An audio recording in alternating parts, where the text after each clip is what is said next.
میرے مولا، اے اللہ ہمارے لیے بھی غیب سے رزق کا بندوبست کر دے۔ میرا شوہر تھکا ہوا آیا ہے، وہ سخت بھوکا ہے، امید رکھتا ہے کہ میں اس کو کھانا کھلاؤں گی، گرما گرم روٹیاں دوں گی۔ میں تجھ پر بھروسہ کرتی ہوں، اے اللہ میرے شوہر کی بھوک مٹا دے۔ اے اللہ غیب سے روزی کا انتظام کر دے، غیب سے رزق عطا کر دے۔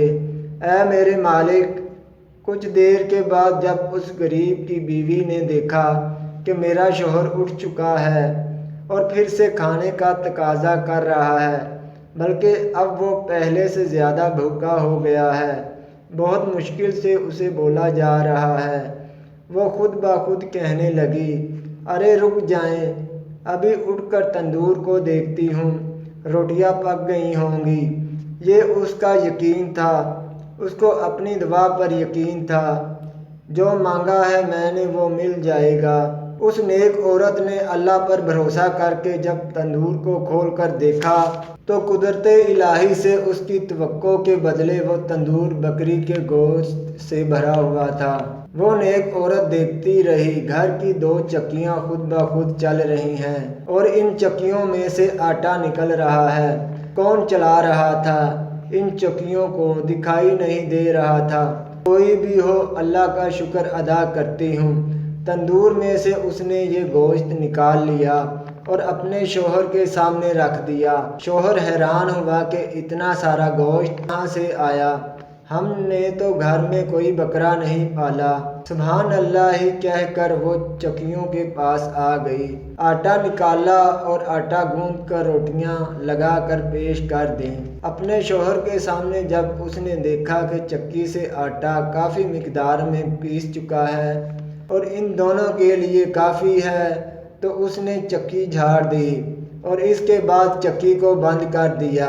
اب وہ چکیاں رک گئی تھیں۔ یوں ان دونوں میاں بیوی نے پیٹ بھر کر اس وقت کھانا کھایا۔ غیب سے قدرت الہی نے کس طرح ان کی مدد کی کہ فرشتے چکیاں چلا رہے تھے۔ ہمارے پیارے نبی حضرت محمد صلی اللہ علیہ وسلم اس کو بیان کرتے ہوئے کہتے ہیں کہ سرکار مدینہ صلی اللہ علیہ وسلم کے خوبصورت الفاظ اور جملے، یعنی حضرت ابو ہریرہ رضی اللہ عنہ کی قسم کھا کر کہتے ہیں، میرے محبوب حضرت محمد صلی اللہ علیہ وسلم نے فرمایا، اگر وہ اس وقت آٹا لے لیتی اور چکی کو نہ جھاڑتی تو چکی قیامت تک چلتی رہتی اور یہ سوچ کر نہیں رکتی کہ ہمارے لیے اللہ تعالیٰ نے یہ آٹا کافی کر دیا ہے، ابھی ہمیں کھانا چاہیے، بعد میں اس چکی سے ہم اور آٹا پیس لیں گے۔ ہمارے پیارے نبی حضرت محمد صلی اللہ علیہ وسلم اس واقعے کو بیان کرتے ہوئے فرماتے ہیں کہ اللہ تعالیٰ پر جو اللہ کے نیک بندے توکل کرتے ہیں، نماز پڑھتے ہیں، دعا کرتے ہیں اور اپنی دعا پر ان کا یقین ہوتا ہے کہ ہم بھی دعا مانگ کر کھڑے ہوں گے، اللہ تعالیٰ ہماری دعا سن لے گا۔ آقائے دو جہاں صلی اللہ علیہ وسلم اس واقعے کو مزید بیان کرتے ہوئے فرماتے ہیں کہ اس عورت کا اتنا یقین کہ وہ مومنہ کسی حال میں مایوس نہیں ہوئی، اللہ تعالیٰ کی ذات پر اتنا کامل یقین ہے کہ اس نے دعا کی اور دعا کر کے اس نے تندور کو کھولا، جبکہ وہ نہیں جانتی تھی کہ اس تندور میں گوشت یا روٹیاں ہیں یا نہیں، جبکہ چکیوں کا خود بخود چلنا قدرت الہی کی مکمل نشانی ہے کہ اللہ تعالیٰ نے اپنے مومن بندوں کو مایوس نہیں کیا جو اپنی دعاؤں پر، اپنے عمل پر یقین رکھتے ہیں۔ آپ صلی اللہ علیہ وسلم نے اپنے صحابی کو سمجھاتے ہوئے ان کو یہ درس دیتے ہوئے فرمایا کہ مومن کو کبھی بھی اللہ کی ذات سے مایوس نہیں ہونا چاہیے۔ اللہ تعالیٰ نے ان کے لیے کتنا بہترین انتظام کیا۔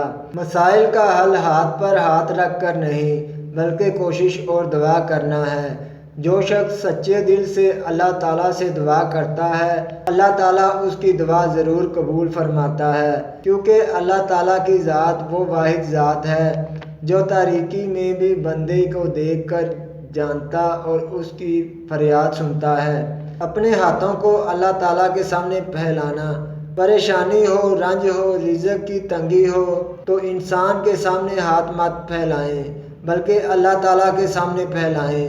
اللہ تعالیٰ غیب سے آپ کو رزق عطا کرے گا۔ یہ واقعہ ایک مثال ہے اس مومن کے لیے اس وقت پریشان ہے، اسی یقین سے اپنے ہاتھ اللہ کے سامنے پھیلائیں کہ اللہ تعالیٰ ایسے ہی رزق عطا کرتا ہے، ہر شخص کو امید ہے۔ اگر آپ کو میری ویڈیو اچھی لگی ہو تو میرے چینل کو سبسکرائب کریں اور میری ویڈیو کو لائک کریں اور بیل آئیکن کے بٹن کو ضرور پریس کریں تاکہ میری مزید آنے والی ویڈیو کا نوٹیفیکیشن آپ تک جلد پہنچ سکے۔ اللہ حافظ۔